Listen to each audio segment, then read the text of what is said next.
Hello there, class. This is your physical education instructor, Ms. Mary Jane Pernites, and I welcome you again here in our pre recorded lesson of physical education for aquatics. How are you guys doing? I hope you're all in a good situation right now, and I'd like to congratulate everyone first for a job well done during your midterm. Final output, the performance that you've sent to me, the video that you actually have sent to me, those were all amazing and I really like it. Please know that I really appreciate all the efforts that you have exerted in our subject. So, before we get started, let me just give you a quick reminder that the attendance really do matter. So, do not forget to accomplish the attendance form, which will be sent to you in our group chat. Okay, so now let's proceed to our lesson. Um, Before I introduce to you the topic for today, I'd like you to look closely in this news clip that we have here. I prepared a very short news clip that you have to analyze. Okay, I want you to put yourself in this scenario, and if you were one of those students that is in this news clip or this situation, what do you think you're going to do? And what are the things that you have to consider? So, let's check this out.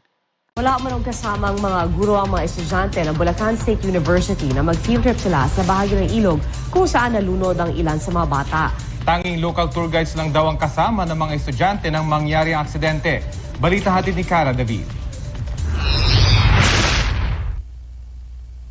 Ito ang huling litrato ng mga estudyante ng Bulacan State University bago sila tumawid sa Madlum River noong Martes ng hapon. 12 silang magbabarkada, 7 ang namatay. Hanggang hita lang daw ang tubig nang tawirin nila ang ilog. Umuulan na buong maghapon pero sabi ng kanilang guide, kakayanin pa raw tumawid.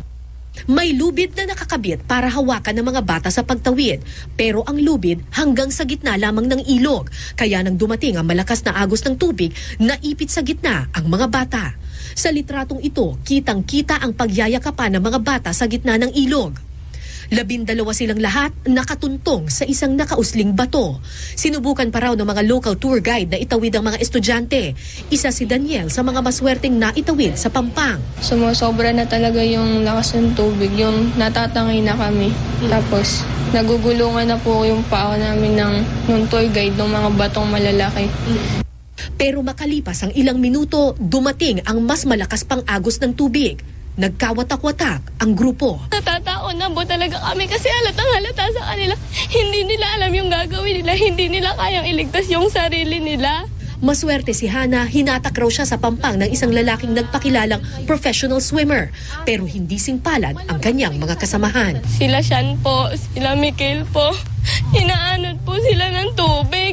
Kahit po gustong-gusto ko silang iligtas, hindi ko po magawa. Sabi pa nga po ni Sean, inaano niya po yung bag, nakataas po. Sabi po ni Sean, hoy, hintayin niyo kami. Sabi pong ganon. Tapos nagpapanik na po kaming mga naligtas.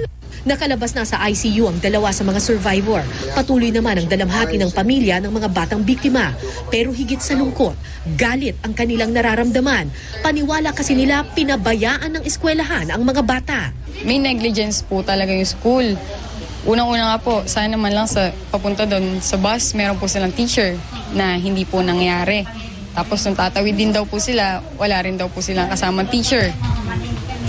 So pakiramdam po talaga namin na napabayaan yung mga estudyante kaya nagkaganyan. Mahigit 4 na po ang estudyante sa kanilang batch, pero giit ng mga bata wala silang kasamang faculty o guro mula sa Bulacan State University nung mga oras na iyon. Ang kasama lang daw nila, 2 local tour guide. Bakit wala kayong kasamang teachers? Hindi ko po alam. Nung pumalik po kami ng bundok, sa batch namin wala po ang teacher. Kaya daw sila sumama sa field trip dahil sinabihan sila ng teacher na pwede silang ma-exempt sa final exams. Parang project po namin. Tapos, kapag maganda po yung gawa nyo, exempted po kayo sa finals. Kaya kami sumama. Cara David, GMA News.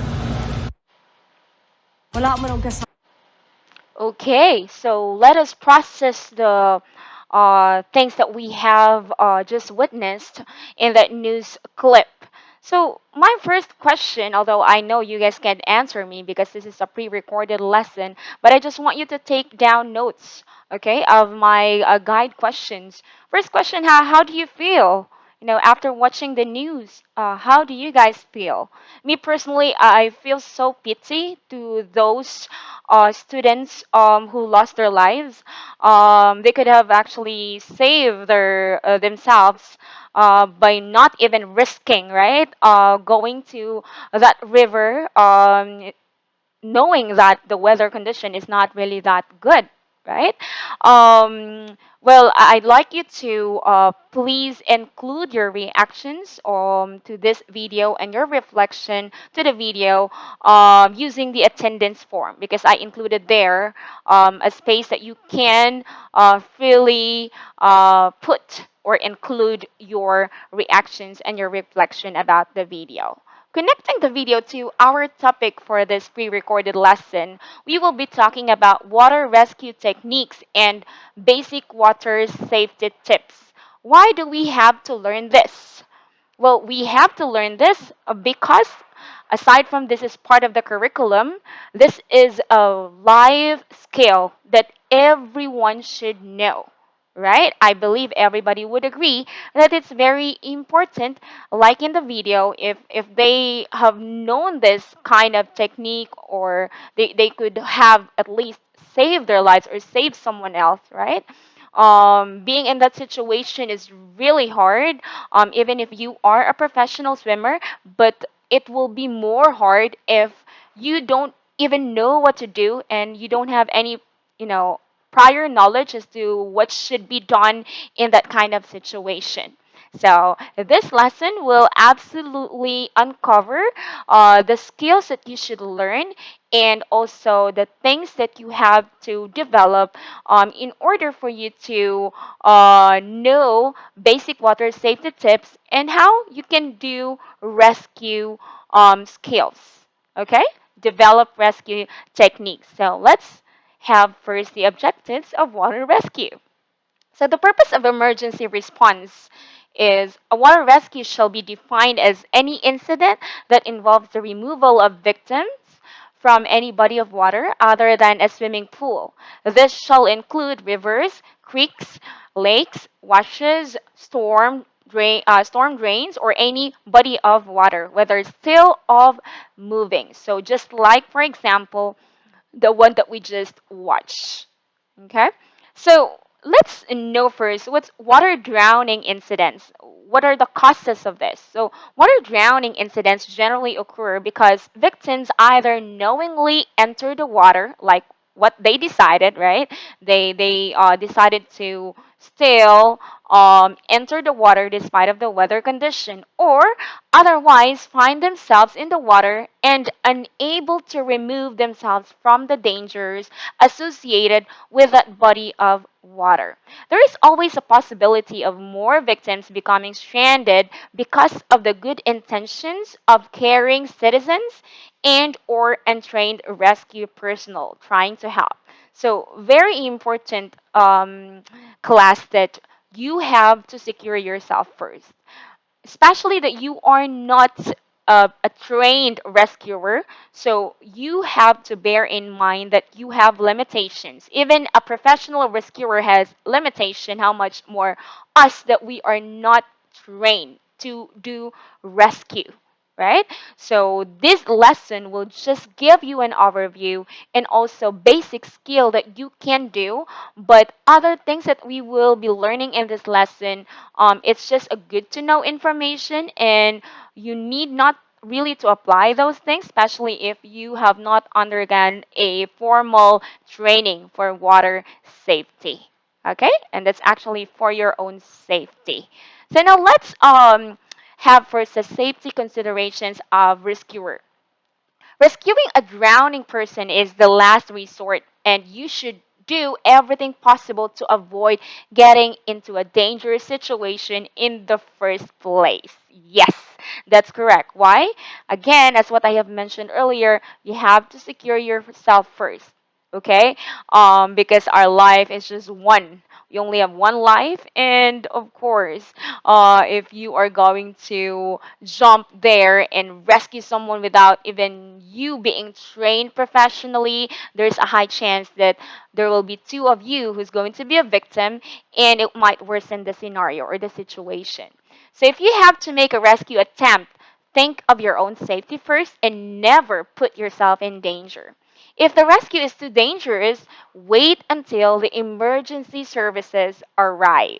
So this are the basic safety consideration, okay, that you have to bear in mind. And the golden rule of water rescue is never ever place yourself close enough to be grabbed by a panicky victim. Always place distance and device between rescuer and the victim. Why?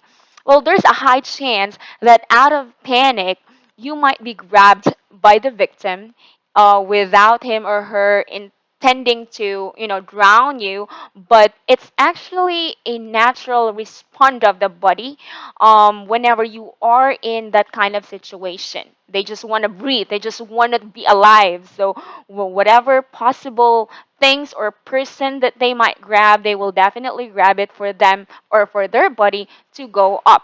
So, very, very important, do not place yourself closer to the victim. Okay? Later, you will know what will be the proper things or strategy or technique that you can do in order for you to avoid this. Okay, now let's proceed to water rescue techniques. So these are just basic. So we have step one, we have reach, we have wade, we also have throw, and row. So these are the methods that you can use to rescue someone who is in a drowning situation. Now let's define each. Reach. With a long stick, a scarf, clothes, or anything else, crouch or lie down to avoid being pulled in. So very important that I have here the illustration how it looks like. You just have to make sure, as what we have mentioned earlier, avoid touching the victim directly, right? So there should be at least anything between the two of you, and that would also help you to secure yourself.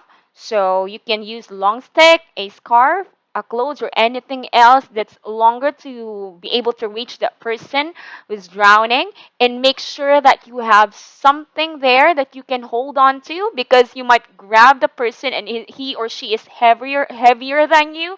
Then there's a high chance that you will also drown, especially if you don't know how to swim. So very important. Okay. Now, the second method is wade. So for wade, test the depth with a long stick before wading in, and then use the stick to reach out. Hold on to someone else or the bank. So that is how it looks like.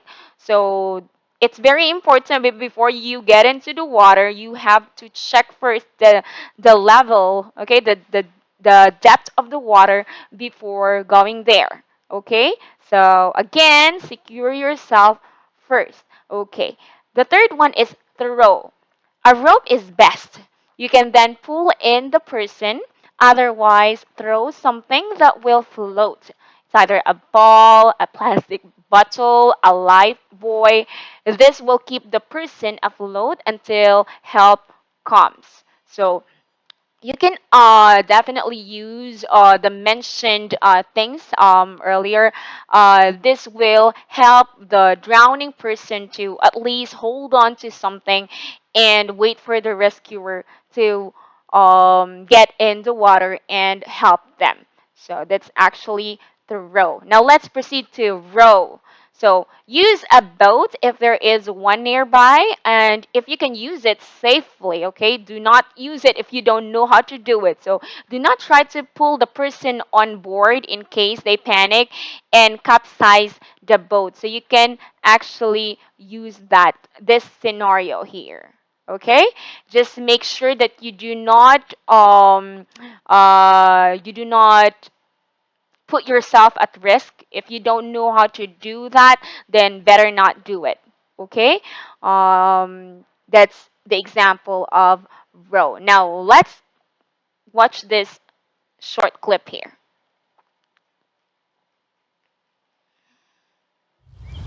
I'm Ranger Jones and I work for the U.S. Army Corps of Engineers out at Proctor Lake. Today we're going to be going over the 5 things that you should remember if you come across somebody in a drowning situation. Number 1 is going to be to reach for them. Anything long, you could reach for them and pull them back in. You could use a stick, a paddle, you could use anything long, a pool noodle. Number 2 would be to throw something to them. Anything that floats, like a beach ball, a cooler, some life jackets, anything, throw it out to them. If it reaches them and they can grab onto them, that could save their life. Number 3 is to row out to them. If you see a canoe or a kayak on the beach, make sure you're wearing your life jacket and you could possibly row out to them. Or even if you see a boat out in the lake, you could wave them down and you can have them go save them. So far we have reach, throw, row. Number 4 is don't go. The reason why we tell people not to go out to a drowning victim is because when you go out to them, the number 1 thing that they're going to want to do is they're going to want to pull you down because they're going to want to get up for air. So if you go out to them and they pull you down, you're going to drown also. So that's going to make 2 drownings. And we want both of you to go home safe. So far we have reach, throw, row, don't go, and number 5 is call for help. By calling for help, you could call 911. You could call your parents. If you see anybody on the beach, you could yell for them, have them come help. Calling for help is really important. So thanks for watching, and make sure next time you're at the lake to always remember those 5 things and always wear your life jacket.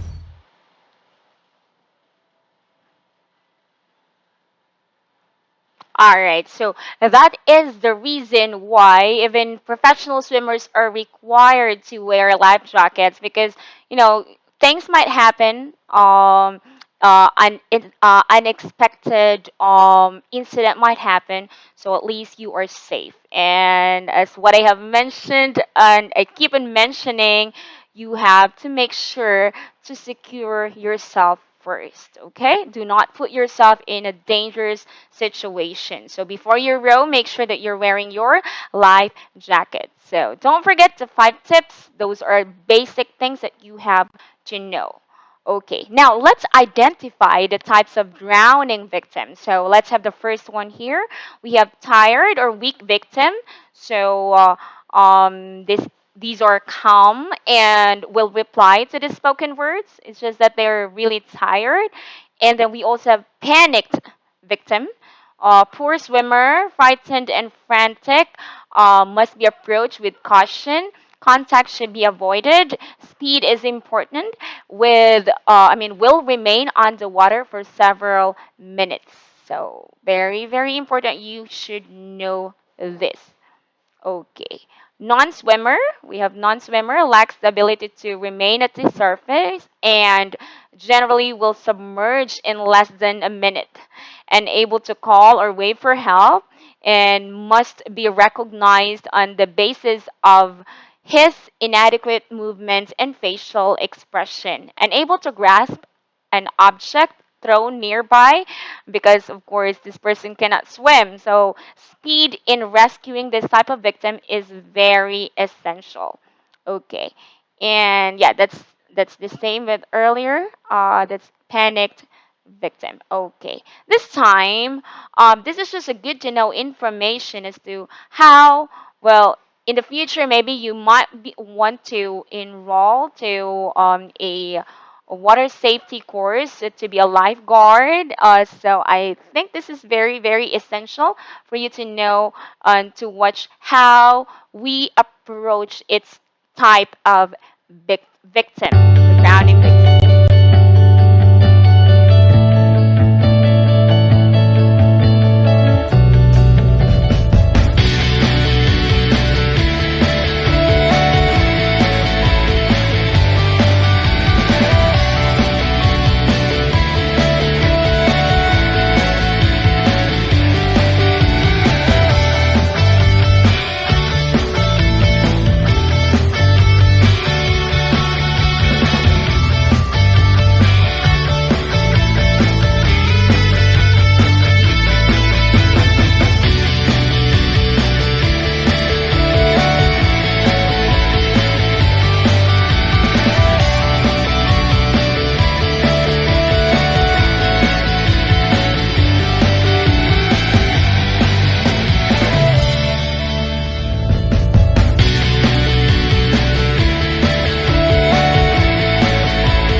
Okay, so that's how it looks like saving those kinds of victim or drowning victim. Now let's proceed to the next one here.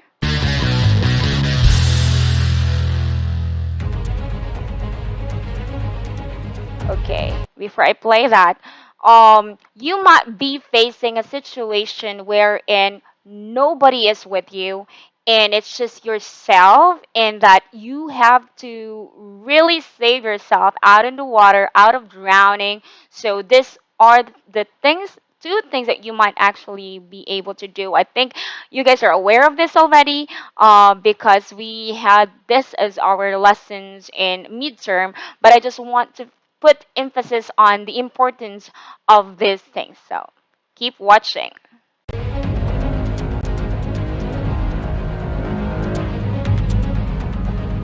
2 ways to save yourself from drowning.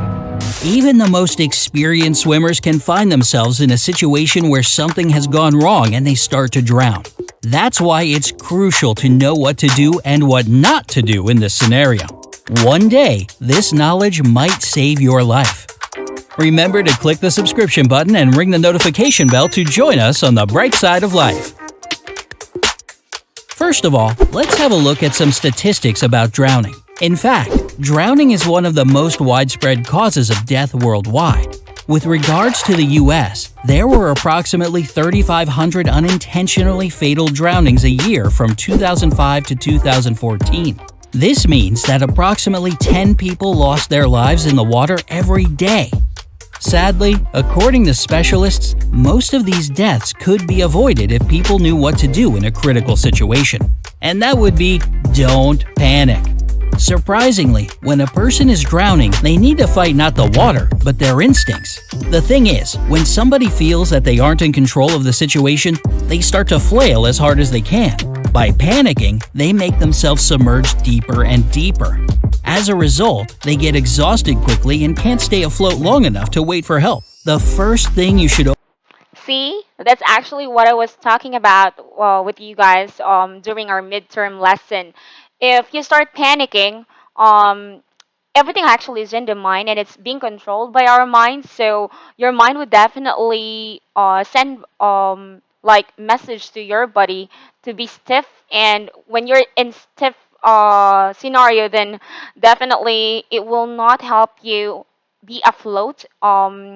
Instead, you will drown more because of too much contraction of your muscles. So very important that you stay relaxed and never ever panic. always remember is that the human body has a natural ability to float. The only necessary condition is that the lungs are filled with air. So as long as you're taking regular breaths, you won't drown.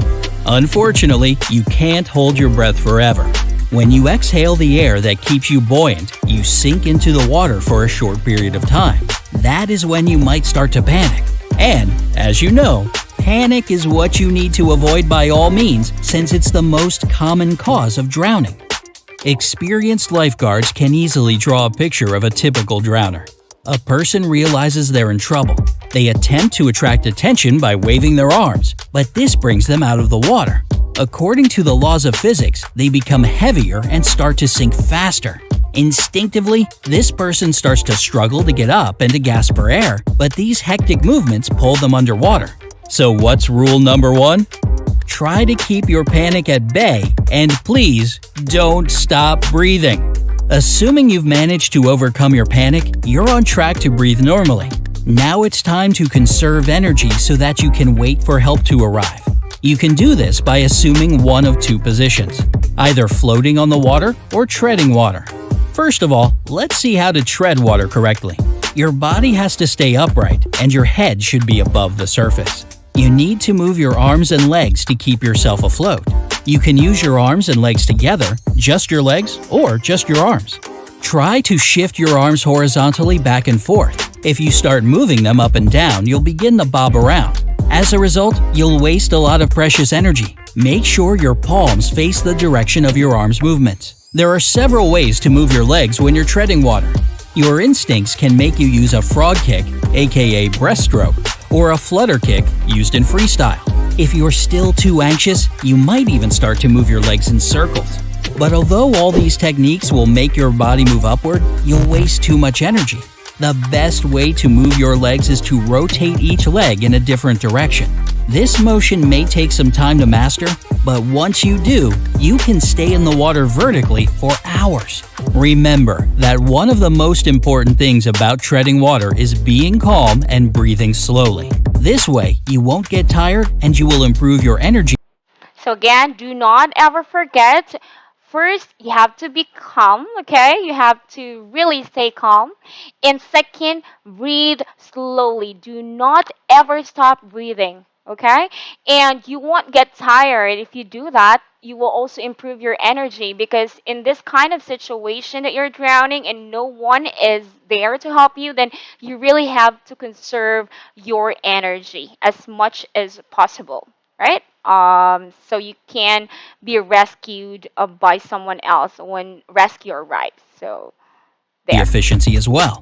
You're doing it correctly if you're bobbing up and down a little on the waves. The second way to stay on the surface of the water until somebody comes to rescue you is to float on your back. This is the best way to calm yourself and breathe normally. Try to position your body in such a way that it's almost parallel to the ocean floor. Your head should be tilted backward. Make sure your ears are submerged. Admittedly, it's not the most pleasant sensation, but if your ears aren't underwater, your neck will feel a serious strain. As a result, you won't be able to float effortlessly. Also, this head position is very important since it will make your legs rise to the surface. This way, you'll be lying on the water. In addition, your mouth will stay above the surface, meaning that you'll be able to breathe freely. Keep your chin lifted so that it points toward the sky. Paradoxically, this simple movement can make your body more buoyant. Make sure your head is centered. As long as it is, your whole body is balanced, so don't try to turn your head to one side or the other. You should pay particular attention to the position of your arms. You can either bend them at the elbows and move your palms under your head, or straighten your arms and keep them close to your body. The most important thing is to remember that your palms have to face the sky. If you want to float for as long as possible, it's vital to push your body upward. To do so, try arching your upper back slightly. This will move your chest and stomach out of the water. By no means should you bend your body downward. If you do so, the middle of your body will start to sink and you won't be able to float. Your body has to form a straight line together with your legs. If you feel your legs begin to submerge, you can make some small kicks. There's no need to do this all the time. Just float on your back, and whenever you feel your lower body start to move downward, kick your legs to return to the surface. One more important thing about floating is connected with your breathing, namely, how big your breath should be. We've determined that a person floats as long as they have air in their lungs. It would be logical to suppose that the bigger lungfuls you take, the better you float. However, there's a catch. When you exhale a deep breath, your body sinks into the water more deeply. This happens because the difference between the volume of air inside and outside the lungs is too great. That's why the best way to stay afloat is to breathe in medium-sized lungfuls of air. And don't hold your breath. This will lead to a buildup of CO2, and this won't help you. On the contrary, you'll get out of breath much sooner. And, once again, if you find yourself pulled away from the shore or you've fallen out of a boat, don't panic. Use your knowledge of floating or treading water and conserve your energy while you're waiting for help. Have you ever experienced any water-related accidents? Share your stories in the comments below. Remember to give this video a like, share it with your friends, and click subscribe. Stay safe and happy on the bright side of life. Okay, so let's continue. This time, well, as what we keep on hearing, guys, during our high school years or even elementary days, prevention is better than cure, right? So if we can prevent something to happen, then why do we have to let those things happen in the first place, right? So we have to know first what are the basic water safety tips in order for us to avoid drowning incidents or any untoward incidents, okay? So first thing first is swimming smarts. This technique is we call it buddy up. Buddy up, that's what swimming instructors say. And I remember way back when I was doing a scuba diving activity in way back 2010. That's the first rule that my swimming instructor or scuba diver instructor advised me, that never dive or swim alone. Why is it very important? Well, always swim with a partner every time, whether you're swimming in a backyard pool or in a lake. Even experienced swimmers can become tired or get muscle cramps, which might make it difficult to get out of the water. So when people swim together, they can help each other or go for help in case of an emergency. So just like what I have shared, I was actually very blessed because I was with my scuba instructor at that time. When I experienced this, I was having a hard time breathing because I forgot to double check my regulator. That's actually what you use whenever you're doing scuba diving rather. You will breathe using the regulator, and I cannot breathe because I failed to check that there's like a defective port. So all the salty water is getting in my throat, and I cannot breathe anymore. So I grab the board, a small board of my instructor, and then I told him, water. And then he thought that I was like asking for water because I'm thirsty. But I told him, no, I'm dying because this is a signal. Right, whenever you're doing a scuba diving, you have to do a signal, and this is actually you are in a dangerous situation. And then when you say this one, go up, go down, you're okay. So I wasn't okay that time, so I was like giving this hand gesture that I wasn't okay. So he gave me a very very calm like hug. So I mean, not really hug. He actually held me here and then my shoulder, and then telling me to relax. He was like doing some hand gesture to keep in mind to relax. So I was like trying to calm myself, and he shared actually his air from his regulator, from his tank, and then yeah, we're able to go up in the water, but we did not go up directly because that's going to cause us some trouble. So we did it parallel, and was just really thankful because he saved my life. That's my personal experience doing scuba diving, and imagine if we weren't able to do this body up system. Maybe I'm no longer here with you guys, and you cannot see my beautiful face now. No, I'm just kidding. So yeah, body up is really, really important. Kidding aside, that's really, really important and necessary. Okay, so always remember that. And second, get skilled. Well, speaking of the emergencies, it's good to be prepared, right? Learning some life saving skills such as CPR and rescue techniques can help you save a life. A number of organizations offer free classes for both beginning and experienced swimmers and boaters. Check with your YMCA or YWCA local hospital or chapter of the Red Cross. So, I am quite guilty because I have to renew my Red Cross license card. I used to be a Red Cross rescuer and volunteer. So that's really really important because we don't know that we might be facing a situation that we have to apply this life skills and even ourselves, right? Even our family members or our friends. So very important that you have to get skilled. Okay. So, next one is know your limits. So, swimming can be a lot of fun, and you might want to stay in the water as long as possible. If you're not a good swimmer or you're just learning to swim, don't go in water that's so deep. You can't touch the bottom, and don't try to keep up with skilled swimmers. That can be hard, especially when your friends are challenging you, but it's a pretty sure bet they'd rather have you safe and alive. So do not be pressured by your friends whenever somebody's teasing you, like, hey, can you come here? And you know yourself that you cannot swim, then better know your limit and courteously tell them that you really can't swim. Okay? Know your limits always. Even good swimmers, you have to know your limits. Okay? So do not be that pabibo kid, and you might be facing a very dangerous situation like your leg cramps and nobody is there to help you. So you should know your limits always. Okay? Okay, now let's have the next one. Swim in safe areas only. It's a good idea to swim only in places that are supervised by a lifeguard. No one can anticipate changing ocean currents, riptides, sudden storms, or other hidden dangers. In the event that something does go wrong, lifeguards are trained in rescue techniques.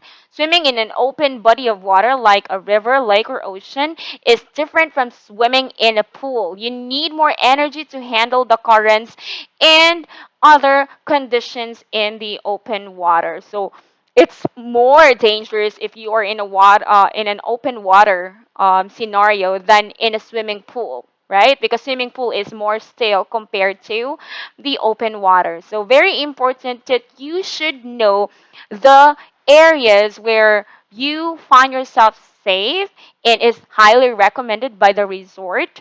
And you have to do some research if you are going somewhere to have fun, right? To have fun, make sure that it's safe and there's someone there who's professional lifeguard to save you and your friends or anyone that is with you and yourself as well. Okay? If you will be in a drowning situation. So very important, guys.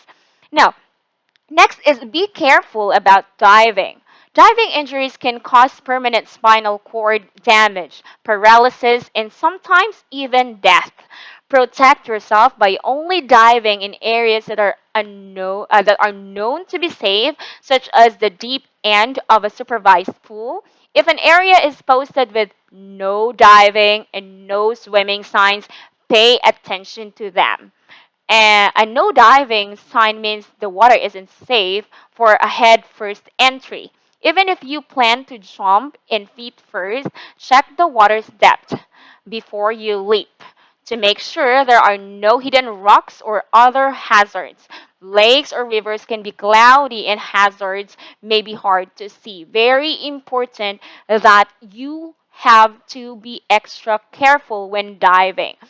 Sometimes other people might, you know, feel that they're cool, that they can dive so greatly. It's just that we sometimes forget the safety, right? It's good that you've shown your friends how you can dive freely in the water, but very important that you should know first if that area is really good for diving, especially if you're doing head entry first. So that's, a basic rule. Okay? Now, we have here alcohol and water never mix. Alcohol is involved in numerous water related injuries and up to half of water related deaths. The statistics for teenage guys are particularly scary.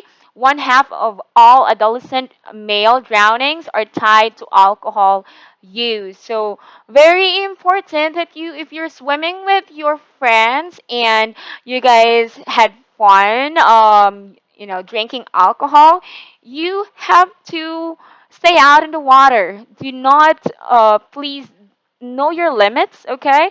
Whenever you are in a swimming pool and it's very, very deep and you don't know how to swim, there's really a high chance that you might drown because you are not in your normal, state of mind. So, very important that you have to know your limit, okay?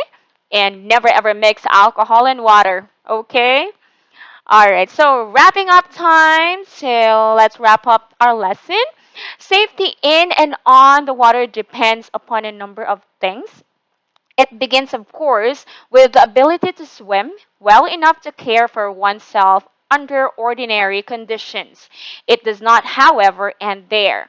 Real water safety is also based upon the factors as the ability to recognize and avoid hazardous water conditions and practices.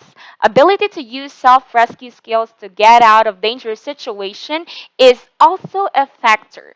Skill in rescuing or assisting persons in danger of drowning is a means of preserving a person's own life as well as saving that of someone else. So, very important life skill that we should know, right?